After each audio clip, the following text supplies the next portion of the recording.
Story came out a little while ago that, quite honestly, I can't believe I missed. Somebody sent it to me, and I'll explain in a minute. I wouldn't have believed it if it hadn't been reported by this one individual. It's about the presidential assassination program, where American citizens are targeted for killings far away from any battlefield, based exclusively on unchecked accusations by the executive branch that they're involved in terrorism. Ha! That's interesting. How did we miss that? I don't know what I was on that day. There are allegedly dozens of Americans on this hit list who pose a threat to the United States. Gee, I wonder if I'm on it. The National Security Advisor, John Brennan, said this. There are, though, in my mind, dozens of U.S. persons who are in different parts of the world that are very concerning to us. Okay, so we just shoot them. We just shoot them wherever they are. Don't worry about the Miranda rights. Don't worry that they're American citizens. If they're on the battlefield, I say, fine, I get it. But off the battlefield, gee, I'm a little fuzzy on the whole American citizenship thing. Let's refresh our memories on what this administration said it believed. And I have to tell you something. I'm looking for people who actually believed this president. January 15th, 2009, there is no terrorism. It's man-caused disasters. Really? March 13th, 2009, the administration said there's no such thing as an enemy combatant. Why? Because enemy combatants, well, we'd be able to put them in jail now, wouldn't we? March 13th, the war on terror doesn't exist. It's the overseas contingency operation. Yeah. Then, May 26th, Brennan proclaims, jihadists are not the enemy. Our enemy is not terrorism, because terrorism is but a tactic. Our enemy is not terror, because terror is a state of mind. And as Americans, we refuse to live in fear. Okay. Nor do we describe our enemy as jihadists or Islamists, because jihad is a holy struggle, a legitimate tenet of Islam, meaning to purify oneself or one's community. Okay. And there is nothing holy or legitimate or Islamic about murdering innocent men, women, and children. I got it. This is from a president who talked about Arab American families being rounded up off the streets of New York. If there's an Arab American family being rounded up without benefit of an attorney or due process, that threatens my civil liberties. That hurts his civil liberties. No rounding up of Arab American families without due process, because it hurts his civil liberties as well as theirs and yours and mine. Yes, sir, Mr. President, I agree with you. I've never seen that happen, but I agree with you. Now, he campaigned on closing down Gitmo because of all of the horrors and atrocities. He wanted to show the world American justice. Let's show the world our justice system. Let them see it on the other side of the planet, by the way. Has anybody seen the story covered by Fox of the Gitmo inmates? They're now watching Twilight, the new vampire movie, on brand new flat panel TVs. Right there by the beach. Wow, sounds horrible, doesn't it? But he said Gitmo had to be closed because it didn't line up with American values and ideals. I got to tell you something. Sitting around all day watching TV on the government dime does seem to be a new American ideal, but I digress. President Obama said if he was elected, he would end the warrantless wiretaps of George W. Bush. He believed it was an affront to human rights if phone calls of terrorists were even monitored or listened to. But I shouldn't have said terrorists. Terrorism. That's hateful to call it that.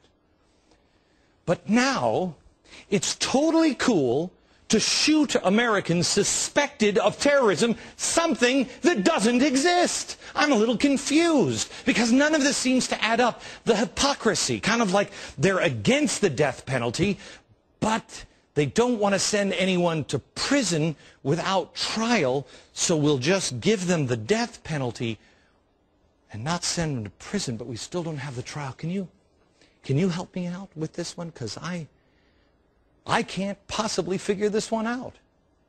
Is it possible that they are trying to do to the court system what they've already done to Congress? Make it irrelevant. America, where are your friends and neighbors that are not playing politics? Don't you see, we are so far beyond Republican and Democrats, it doesn't even matter anymore. They are racing the branches of government, and now our president says it's okay to assassinate American citizens. Where are the people that really actually believe in something? Look, we can disagree in America. You might hate my guts. That's okay.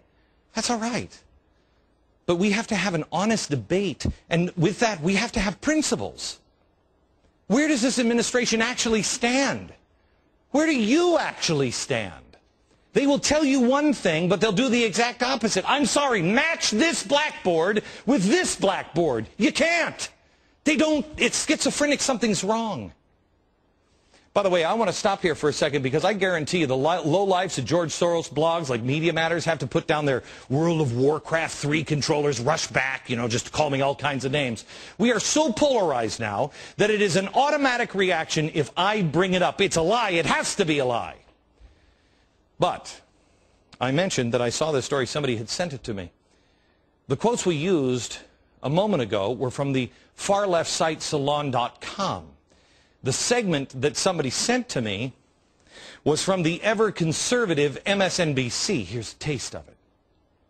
Look at the controversies that were created during the Bush administration when the president got caught spying on American citizens without warrants or trying to detain them without due process. Here you're talking about something far more extreme. You're talking about targeting American citizens for murder, for assassination, based merely on the allegation that they're involved in terrorism. No evidence, no charges, no trial, nothing. His actions create a massive cognitive dissonance that actually allows him to get away with more than George W. Bush could when it comes to encroachments on civil liberties, facilitating theft from the American people, or potentially calling you or me a terrorist and trying to have us killed. Well, I know that that's the fact.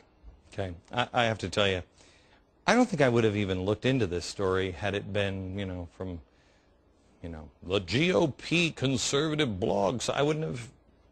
But from these guys, I thought there's no reason for them. They're in so deeply in the bag for Obama, it's sickening. But look at this. They're right. Assassinating American citizens without due process. Where is that? When did that become okay? How come there aren't people in the streets with signs that say, when has the American president gained the power to assassinate people? Even the ACLU expressed profound concern about recent reports indicating that you have authorized a program that contemplates the killing of a suspected terrorist, including U.S. citizens located far away from zones of actual armed conflict. If accurately described, this program violates international law, and at least insofar as it affects U.S. citizens, it's also unconstitutional. It's the ACLU, for the love of Pete. And you notice they say if it's accurately described, we asked the White House, we called them up, call me. Little red phone, call me. We asked if they were accurately describing the presidential assassination program. You know what the White House told us? Call the CIA. America, you are in trouble. I am one of the strongest guys out there on the war on terror. I do believe there are jihadists. I do believe there is terrorism out there. I do believe there are people that want to destroy us and kill us. There are probably people that are bona fide terrorists on this list. I don't know. And if I were on a jury, I'd listen to the evidence and determine whether or not they were a terrorist or not. And if I found out that they were, if I was on the jury and we all voted, I'd probably say, yes, shoot them in the head. But call me a little nostalgic for the Constitution. What do you say for American citizens? We have a fair trial. What do you say? I don't want this with Ronald Reagan. The president is worried about offending radical jihadists. He's worried about Muslims and Arabs just being scooped up in the streets, which I haven't seen. But I also see who is being feared. Who is being feared? The racist, angry Tea Parties. Do you remember? Missouri, a report was issued for the state police to be on lookout for supporters displaying bumper stickers and other paraphernalia associated with the Constitutional Campaign for Liberty and libertarian parties. The report categorized them as militia-influenced terrorists. That's you, gang, with your Don't Tread on Me flag.